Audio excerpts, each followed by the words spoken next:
여러분은 어떤 노후를 원하셨나요? 70대, 80대 이후 자식들과 함께 웃으며 밥상 앞에 둘러앉는 하루.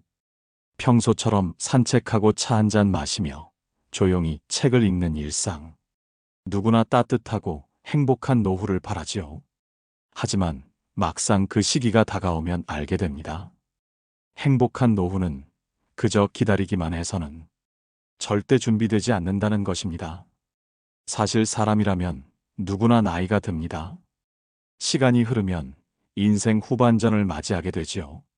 그런데 같은 나이에도 어떤 사람은 활기차고 행복한 노년을 보내는 반면 어떤 사람은 외롭고 힘든 시간을 보내며 불행한 노후라고 한탄합니다.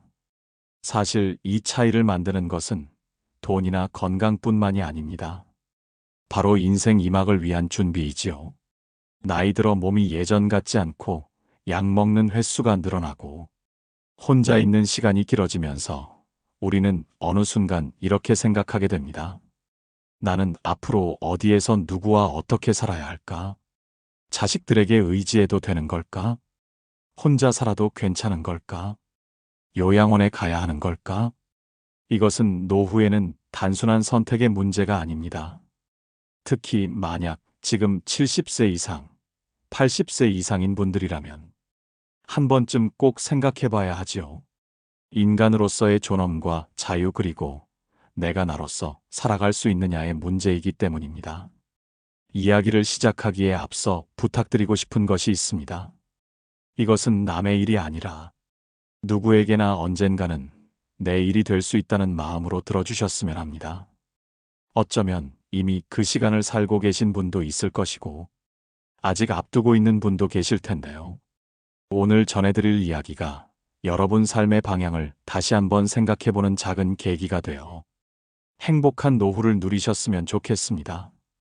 듣기 전 구독과 좋아요, 알림 설정은 항상 큰 힘이 됩니다. 나이가 들면 누구나 비슷한 고민을 시작하게 됩니다. 이제는 어디서 살아야 하나? 누구의 손을 빌려야 하나? 그리고 가장 중요한 질문 하나. 내가 과연 사람답게 늙어갈 수 있을까라는 물음이죠.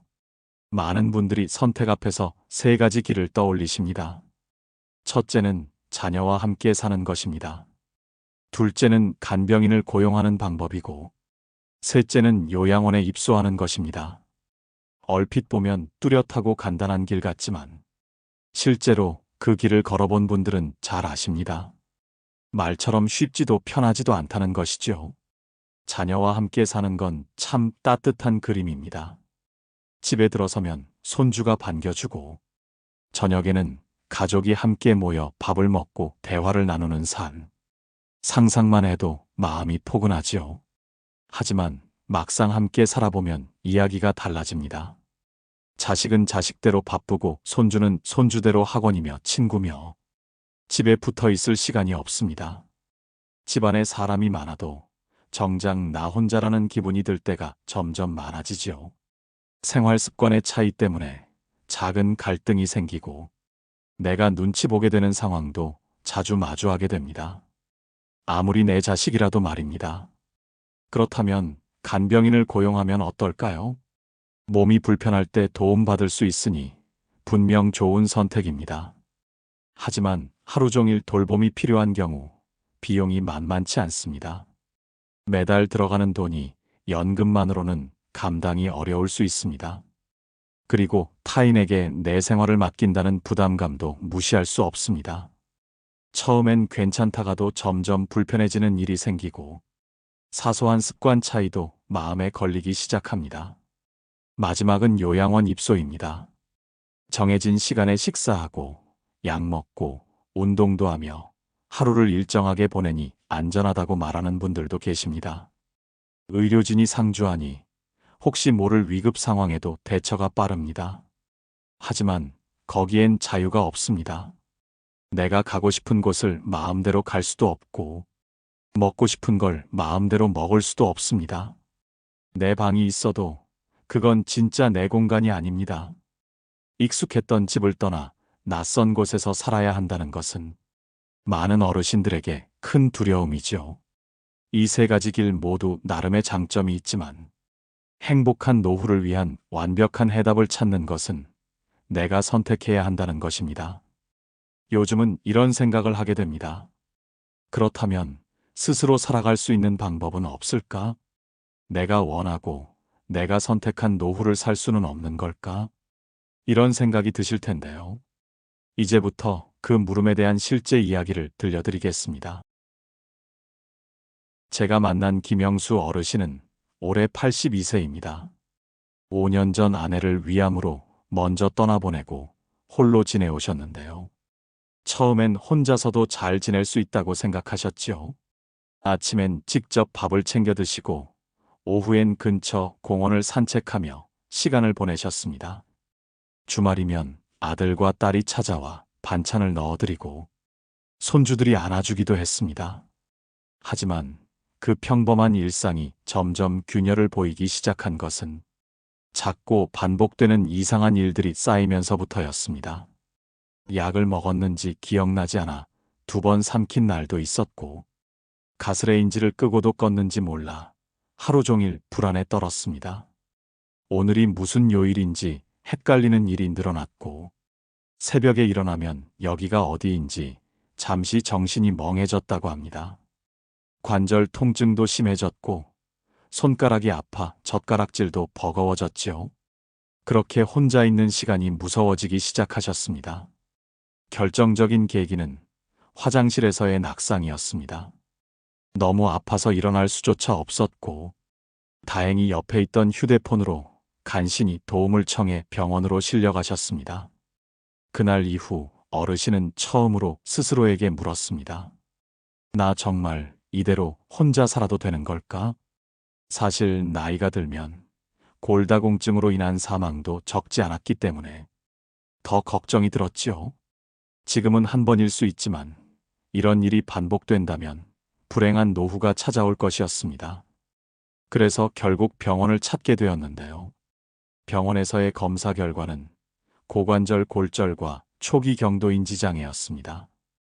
다행히 수술은 피했지만 회복에는 시간이 꽤나 걸렸고, 무엇보다 혼자 살기에는 인지 기능 저하가 문제였습니다. 결국 아들과 딸은 요양시설 입소를 권유했습니다. 어르신은 망설였지만 마침내 받아들였습니다. 자식들에게 부담을 주고 싶지 않다는 마음 때문이었지요.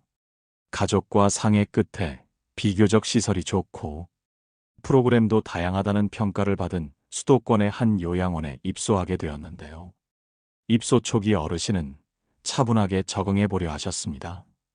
시설도 깨끗했고 식사도 제 시간에 나왔습니다. 직원들은 처음에는 웃으며 대해 주었고 방에는 동년배 어르신들도 계셨습니다. 그렇게 며칠은 괜찮았습니다. 하지만 시간이 지나면서 어르신은 조금씩 말을 줄이기 시작하셨고 표정도 무거워졌습니다. 병실 안에는 늘 사람이 있었지만 대화는 없었습니다. 식당에서도 마찬가지였습니다. 테이블에 여러 명이 둘러앉아도 오가는 말은 없었고 그저 숟가락 소리와 TV 소리만 흘렀지요. 그분이 저에게 처음 이런 말씀을 하신 건 입소한 지 2달 정도 지났을 때였습니다. 내가 살아있다는 느낌이 점점 줄어듭니다. 시간표대로 움직이는데 무슨 생각을 하든 중요하지가 않아요. 가장 괴로웠던 것은 자유가 없다는 점이었습니다. 아침 6시 기상, 7시 식사 10시 프로그램, 12시 점심, 오후 프로그램, 6시 저녁 9시 취침. 하루가 시계처럼 흘렀고 그 시계를 누가 설정했는지도 모른 채 그 틀 안에서 움직여야 했습니다. 늦잠을 잘 수도 없고 산책을 마음대로 나갈 수도 없었습니다. 식사는 더욱 힘들었다고 합니다. 밥을 먹는 게 아니라 주어진 음식을 처리하는 기분이었다고 하지요. 어르신은 천천히 꼭꼭 씹어 먹는 습관이 있었지만 직원은 서둘러 식사를 마치게 했습니다. 다음 식사를 준비해야 한다는 이유였지요. 심지어 자신을 이름으로 부르는 것이 아닌 205호 어르신으로 부를 때에는 스스로가 정체성을 잃고 숫자 하나로 줄어든 것 같은 기분이 들었다고 말씀하셨습니다. 그날 밤 어르신은 아들에게 전화를 걸었습니다. 나 좀 꺼내줘. 요양원에 더는 못 있겠다. 사는 게 아니야. 내가 하고 싶은 것도 제대로 못하고 밥도 제대로 못 먹어. 어제는 옆방 할머니가 돌아가셨는데 아무도 크게 신경 쓰지 않더라. 나도 그렇게 조용히 사라질까봐 너무 두려운 마음이 든다. 그 전화에는 이곳에서 자신이 인간답게 살 수 없다는 생각이 들어 있었습니다. 그렇다고 해서 요양원이 특별히 나쁜 곳이었던 건 아닙니다. 프로그램도 있었고 직원도 최선을 다했으며 규정도 지켜졌지요.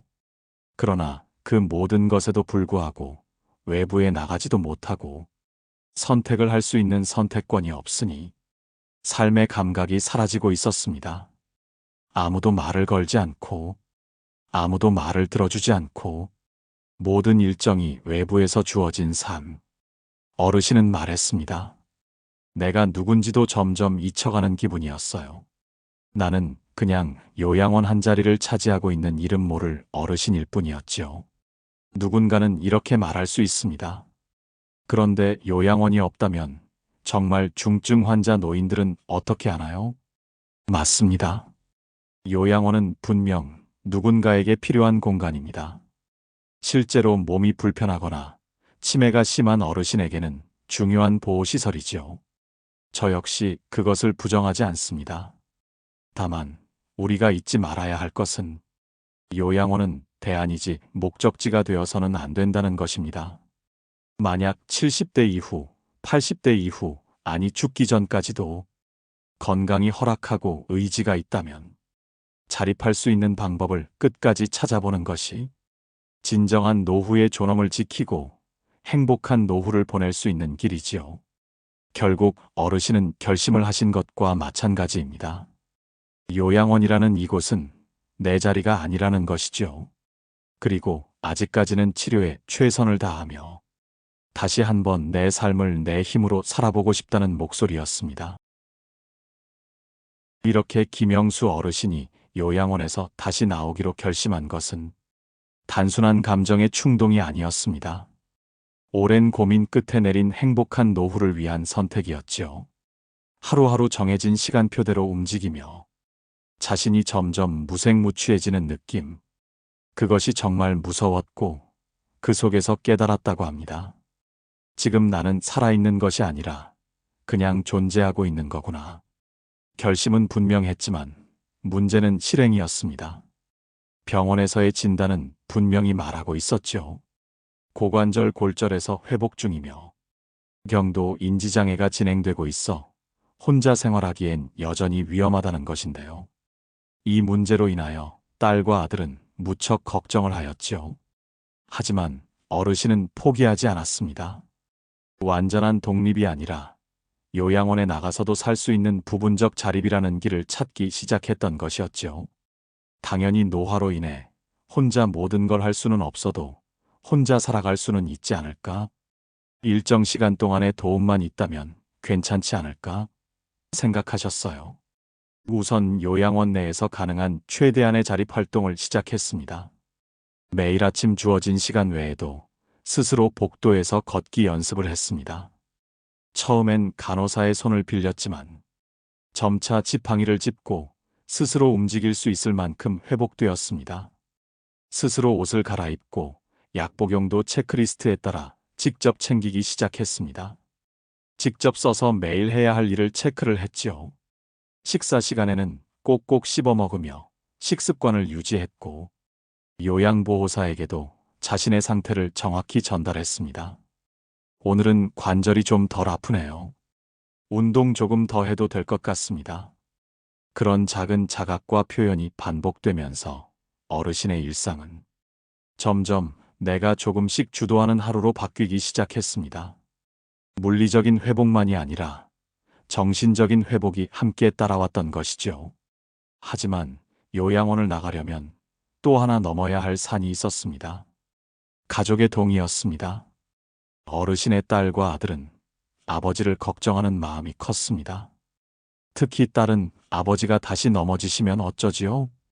혼자 계시다 응급 상황이 생기면 저희가 도와드릴 수 없어요라고 말하며 요양원 생활을 유지해보자고 설득했습니다. 그때 어르신은 전문가의 조언을 구했습니다. 장기요양보험 등급이 여전히 유효하다면 집에서도 요양보호사의 방문 서비스를 받을 수 있다는 사실을 알고 있었던 것입니다. 하루 3시간 내외 요양보호사가 집으로 와서 식사 준비, 청소, 간단한 케어를 도와주는 방문 요양 서비스가 있었지요. 이 일을 통해 자신이 다시 집에서 생활할 수 있음을 보여주고 싶었던 것입니다. 어르신은 자녀들과의 대화를 주도적으로 이끌기 시작했습니다. 자신의 일상 회복 정도를 설명했고 방문 요양 서비스에 대해 직접 공단에 전화해 안내 자료를 받아 보여주었습니다. 나는 아직도 할 수 있는 게 많다. 혼자 살 수 있는 방법이 없는 게 아니라 우리가 그걸 모르고 있었을 뿐이야. 결국 가족들도 어르신의 생각에 손발을 들었습니다. 어르신의 의지를 존중하기로 결정한 것이죠. 대신 조건이 있었습니다. 첫째, 요양보호사 방문은 반드시 받을 것. 둘째, 약 복용과 운동 등은 철저히 지킬 것. 셋째, 일주일에 한 번 이상 가족과 통화하거나 방문 일정을 가질 것. 어르신은 흔쾌히 수락했습니다.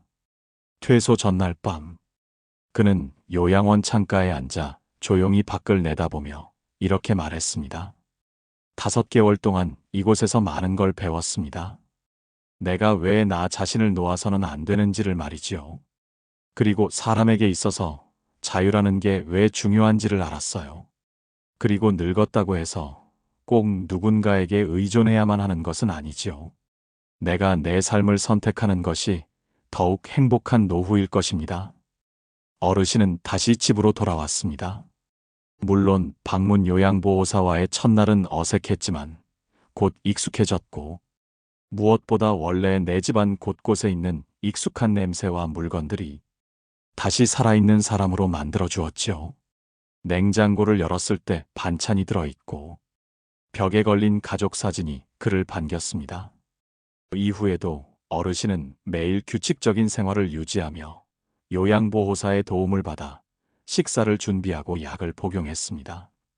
오후에는 절대 무리하지 않으며 천천히 동네를 산책했고 신문을 읽고 메모도 스스로 했습니다. 스스로 할 수 있는 것과 도움받아야 하는 것을 분명히 구분하며 자립과 의존의 균형을 만들어갔지요. 어르신은 이렇게 말하십니다. 요양원이 나쁜 곳은 아닙니다. 필요한 분들에게는 정말 중요한 공간이죠. 하지만 저에게는 돌봄의 장소가 아닌 내려놓음의 장소였어요. 내 이름 석자가 아닌 방 번호로 불리는 살보다는 내 발로 내 문을 열 수 있는 삶이 더 좋았습니다. 어르신은 요양원을 떠나 스스로 선택한 일상 속에서 다시 자신을 찾아가고 있었습니다. 그는 누구에게 기대지 않으면서도 무너지지 않는 노후를 살고 있었지요. 그것이 바로 혼자여도 함께하는 삶의 시작이었습니다. 그렇다면 요양원 안 가려면 어떻게 하는 것이 현실적으로 좋을지 생각이 깊어지실 텐데요. 여기 새로운 방식으로 살아가시는 또 다른 어르신이 계십니다. 끝까지 한번 함께 볼까요? 김영수 어르신이 다시 집으로 돌아가 자립적인 삶을 시작한 이후 또 다른 어르신의 삶에서 또 하나의 노후 대안을 보게 되었는데요. 바로 혼자가 아닌 어르신들끼리 함께 사는 시니어 공동체라는 방식이었습니다. 사실 이것은 아직까지 엄청 흔한 방식이 아니어서 잘 모르는 분들도 정말 많습니다. 이병호 어르신은 올해 75세입니다. 은행에서 30년 넘게 일하시고 정년 퇴직 후엔 자녀 뒷바라지하며 시간을 보내셨지요. 특히 최근까지는 손주를 돌보며 키우는데 한몫하셨다고 하는데요. 이제는 많이 커서 딸은 해외에서 근무 중이고 손주는 대학 기숙사에서 생활한다고 하셨습니다. 그러다 보니 실질적으로는 홀로 지내는 시간이 대부분이었지요.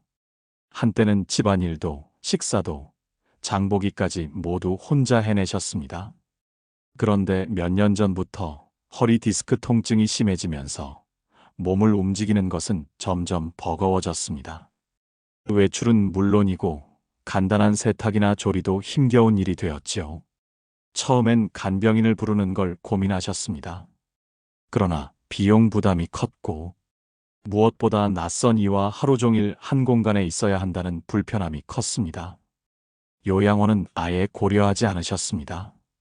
김영수 어르신처럼 이병호 어르신도 내 집에서 사는 것이 노후의 기본 권리라고 생각하고 계셨기 때문이죠.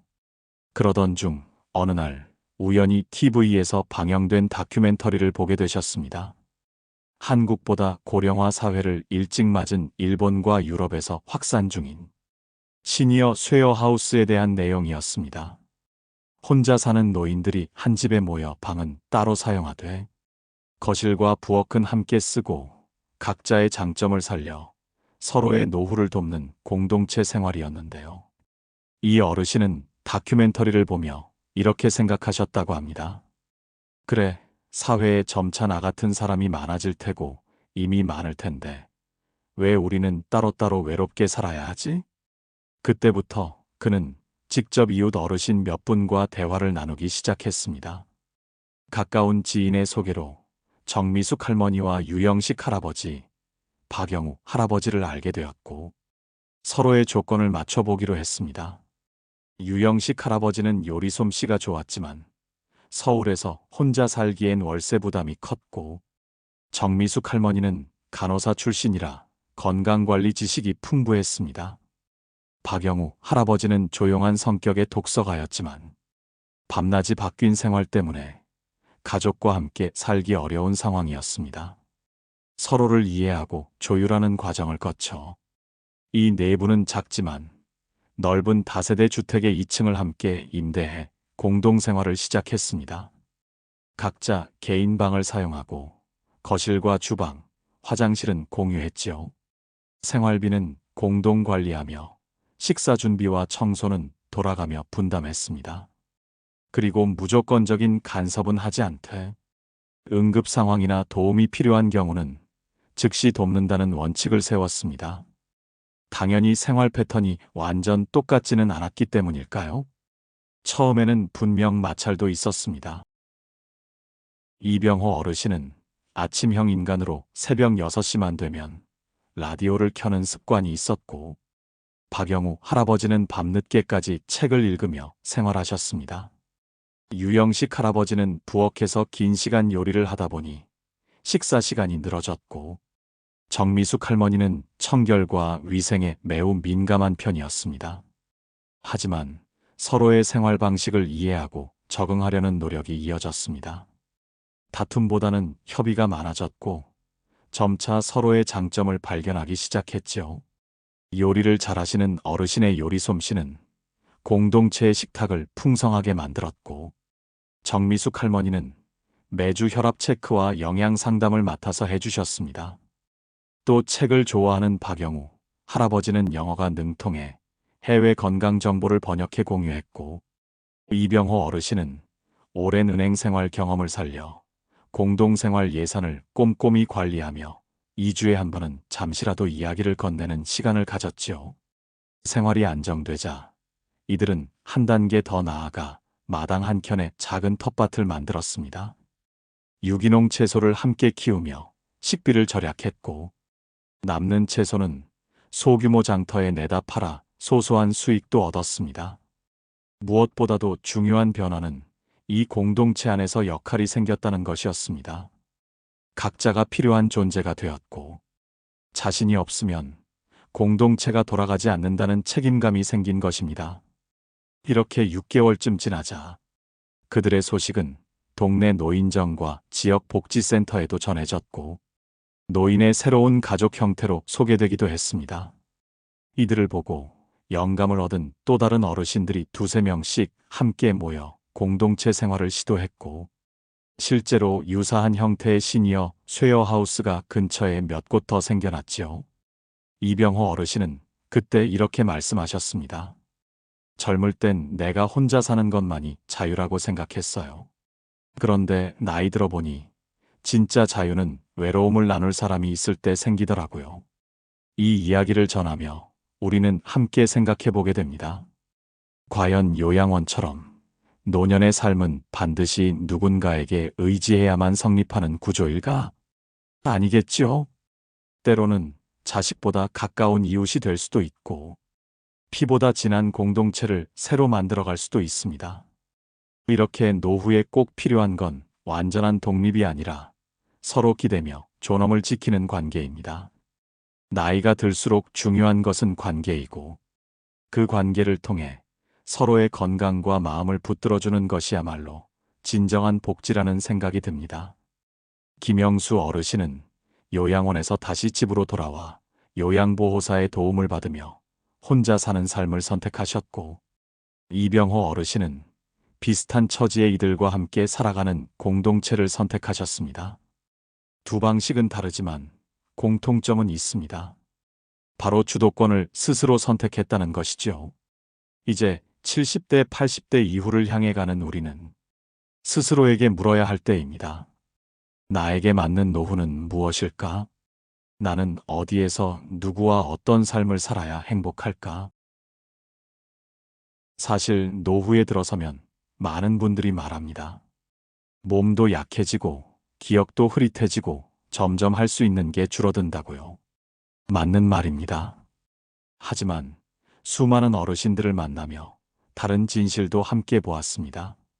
나이 들면 단지 사라지는 것이 아니라 더 많이 보이게 된다는 것입니다. 사람의 진심이 보이고, 가족의 거리감이 느껴지고, 무엇이 소중한지 분명해지고, 가장 나다웠던 순간이 언제였는지 선명히 떠오릅니다. 김영수 어르신은 요양원을 나와 집으로 돌아오며 말씀하셨습니다. 이제야 내가 다시 내 삶을 살고 있다는 게 느껴져요. 이병호 어르신은 공동체 안에서 역할을 맡으며 말하셨습니다.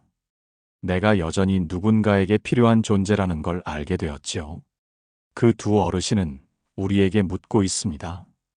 여러분은 지금 누구의 인생을 살고 있습니까? 지금의 선택이 여러분의 노후를 어떤 방향으로 이끌고 있습니까? 행복한 노후는 특별한 무언가로 이루어지는 것은 아닙니다. 거창한 준비나 돈만으로 완성되지 않습니다. 중요한 것은 지금 내가 주도권을 가지고 있는가, 내 삶을 내가 선택하고 있는가 하는 점입니다. 지금부터라도 늦지 않았습니다. 내 몸을 돌보고 내 일상을 설계하며 가장 나다운 노후를 시작할 수 있습니다. 나이가 들수록 우리는 약해지는 것이 아니라 삶의 본질에 가까워지는 것입니다. 그리고 그곳엔 조용하지만 확실한 행복이 기다리고 있습니다. 그렇다면 이제 이쯤에서 잠시 멈춰서서 스스로에게 물어보셔야 합니다. 앞선 방식을 듣고 나니 나는 어떤 노후를 꿈꾸고 있었는가? 그 꿈은 지금 어느 정도 현실에 가까워져 있는가? 그리고 지금 내가 살아가는 모습은 그 꿈과 같은 방향을 향하고 있는가? 혹시 이런 생각에 머무르고 계시지는 않으신가요? 모르겠다. 그땐 자식들이 알아서 하겠지. 몸이 안 따라주면 어쩔 수 없지. 이 나이에 새롭게 뭘 하겠어. 하지만 저는 수없이 많은 어르신들을 만나며 깨달았습니다. 지금 이 순간이야말로 가장 중요한 선택의 시간이라는 사실이지요. 여러분이 어떤 결정을 내리느냐에 따라 여러분의 노후는 견디는 불행한 노후가 될 수도 있고 살아가는 행복한 노후가 될 수도 있습니다. 지금부터라도 늦지 않았습니다. 몸을 돌보는 것부터, 생활 습관을 정비하는 것부터, 내 삶의 우선순위를 다시 세우는 것부터 지금부터 하시면 됩니다. 그리고 스스로가 가장 먼저 해야 할 질문은 이것입니다. 나는 어디에서 누구와 어떻게 살아가고 싶은가? 그리고 그 삶을 위해 지금 현재는 무엇을 준비하고 있는가? 이 질문에 대한 답을 스스로 내리고 결정한다면 노후는 마냥 두렵지 않습니다. 여러분의 삶은 아직 충분히 변화할 수 있고 행복해질 수 있습니다. 스스로를 위해 이제 진짜 삶의 방향을 정해보시면 어떨까요? 오늘 이야기가 여러분들께 도움이 되셨다면 주변의 소중한 분들에게도 알려주세요. 이상으로 인생의 지혜였습니다. 항상 여러분의 행복한 노후를 응원합니다. 구독과 좋아요, 알림 설정, 그리고 여러분의 경험이 담긴 따뜻한 댓글은 언제나 큰 힘이 됩니다. 감사합니다. 사랑합니다. 행복하세요.